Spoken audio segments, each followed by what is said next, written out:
Er komt nog wat kracht bij kijken, maar dat zul je zo zien. Kijk, en dan zo parkeer eruit. Hallo. Hoi. Hoi. Hey, ik ben Sandra. We gaan een sledehondenritje maken. Maar we moeten eerst even wat materiaal klaarzetten. Normaal sleeën wij met 30 centimeter sneeuw. En dan hebben wij speciaal... Wacht even hoor, ik pak het er even bij. Komt u even mee. Hebben wij sleeankers. En dat houdt in dat je die aan weerszijden in de sneeuw zet, zodat je honden niet weg kunnen. Dus ik hoop dat de cameraman goede levensverzekering heeft, want het is nu één keiharde ronde door het Vennepark. Hoop ik voor jullie. Ja. Nee, het is fantastisch. Het is genieten. Het is een machtige hobby. Anders hadden wij nu uit Zweden teruggekomen dit weekend. Maar ja, tante corona die dacht er anders over. En ja, dan moet je dat gewoon niet doen.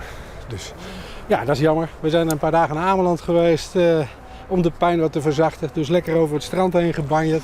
En ja, volgend jaar is Zweden er ook nog. Ja, we hebben ooit eens een keer 1 hondje gekocht. En toen dachten we, ja, met 1 hondje kun je niet sleeën. Nou, nog een hondje, nog 2. Ja, en toen is het virus toegeslagen, het husky-virus. En ja, nou hebben we er 9. Ja, je bent elke dag bezig met die honden. Maar trainen, kijk, werk moet ook door. Maar ja, je bent, ja, wat zal het zijn? Elke dag 3 uur, 4 uur bezig met de honden. Dus, en aan trainen komt er dan nog bij. Dus ja, het begint 's ochtends om 6:30 met voeren.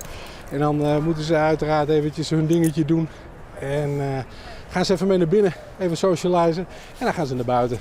Er staan hier zometeen al die honden voor. En dan hoop ik dat ze vandaag luisteren. Dat doen ze ooit net? Jawel, jawel, maar het is natuurlijk weer een vreemde baan. Dus ze moeten even hun weg zoeken, denk ik. Maar ze hebben er zin in. Ace. En Sky. En Sky. Je moet ook nog hoe night denken. En Jax en Ayla. In de Wii U. Ja, ze hebben allemaal hun eigen harnas. Dus het is net als met schoenen. Hè? Als je 8 kinderen hebt en ze doen allemaal de verschillende aan. Dan wordt het moeilijk lopen.